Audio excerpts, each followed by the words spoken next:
What's up? So today, let's make some basses like HOLLIS, Kimj, those weird, ugly, like Pluck basses.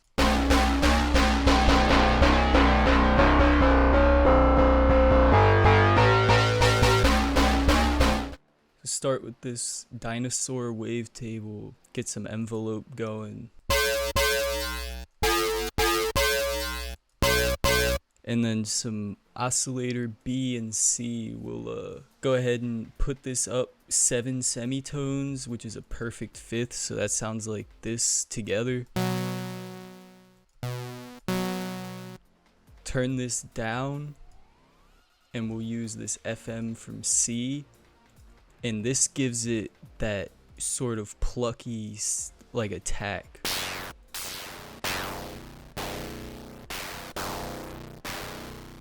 Then you combine that with this dinosaurs and a bit of sub. Let's put this on direct. Add some filter on all these. Just a bit softer filter than the rest.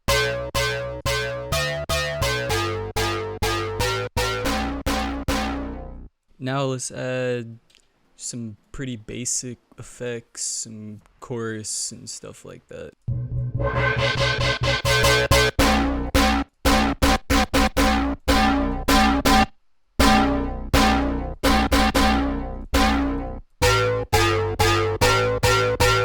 Some more filter.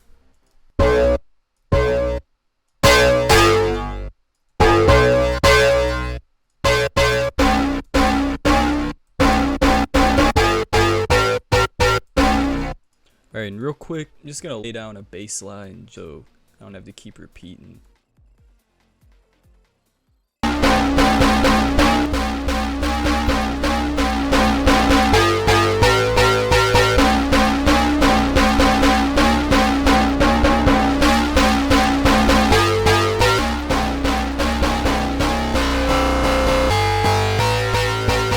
Then we're routing this macro to the sustain just to make it like go long and short. I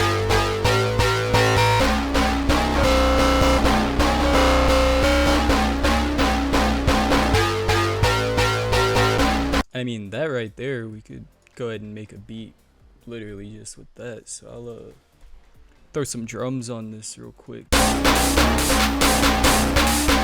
Now the only thing we're missing is this little low hit.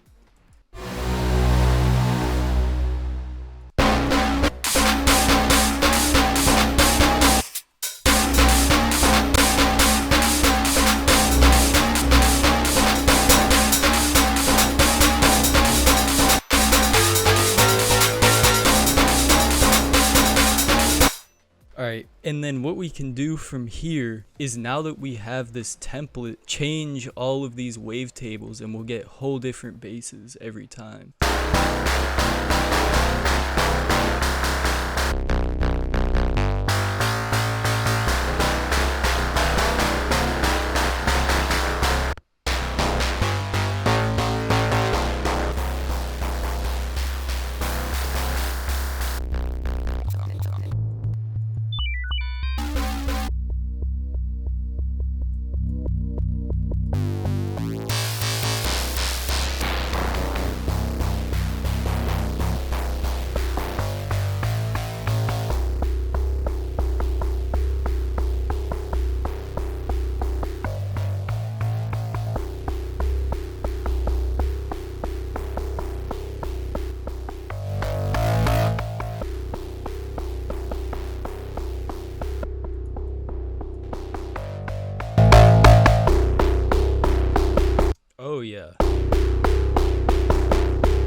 Alright, I'd say that's a pretty good bass. Let's go ahead and start another one.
But you see, for the most part with these basses, all you're really doing is just getting like this sloping pluck envelope, messing with these wavetables, and like literally just once you get this general layout, just start scrolling through wavetables.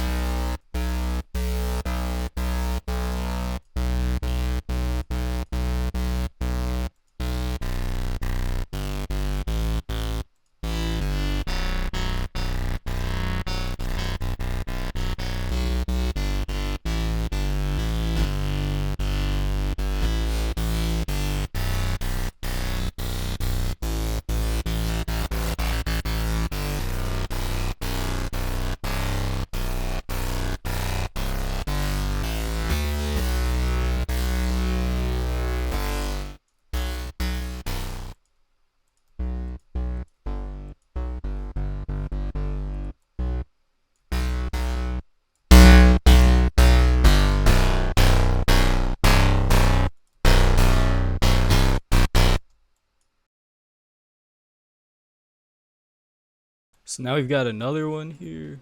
Turn all these randoms down.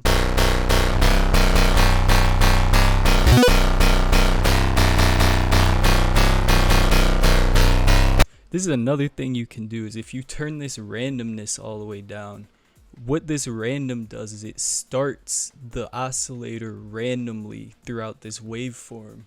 So every time you hit the note, it's different. But if you turn this random all the way down, it starts from the very start every time. And you can, with this slider, pick in the waveform where you want it to start at, and it'll give it completely different sounds. So if we just listen to me scrolling through this right now,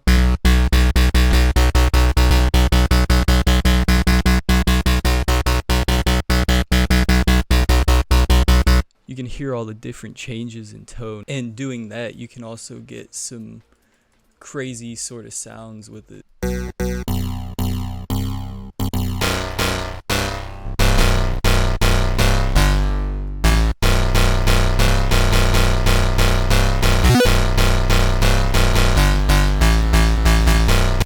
That's about it for the sound design portion of this, because really once you have this general layout down, they're all just variations of this sort of like layout.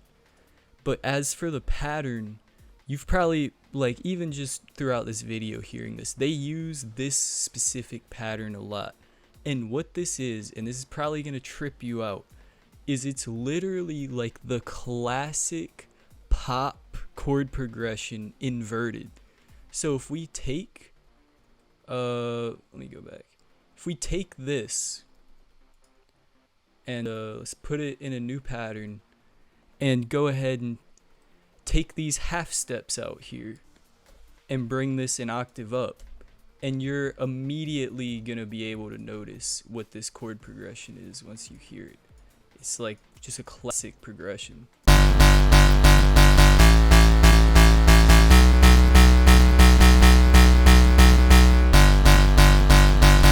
And then all you're doing is just taking this first one down an octave.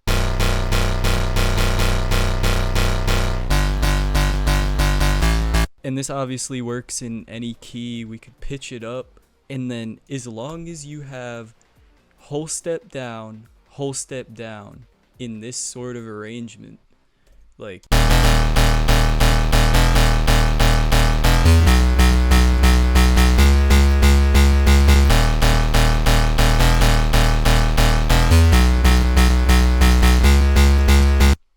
the last thing that I'll mention for this sort of stuff is use these macros and put them on different things. So if we go back to this very first bass that I did, I have this macro 1 on the sustain, but let's go ahead and put it on some other stuff as well. Let's also route this macro to the cutoff. So we'll do it the opposite. The more that it opens up over here, the more that this filter closes off.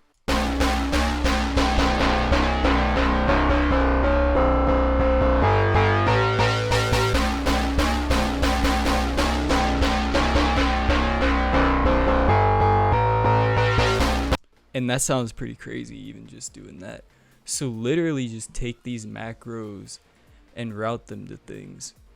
And now, the last thing that I'll say is I just dropped new Serum presets that are full of sounds like this. But yeah, so I have new Serum presets. I'll go ahead and run through these sounds real quick.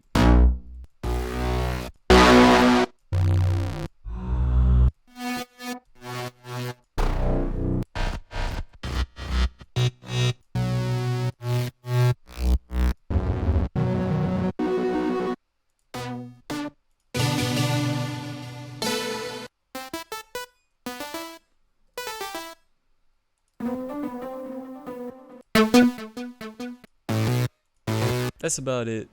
Thanks for watching, and buy my new Serum presets, and I'm back on the grind, I swear. Thank you. Goodbye.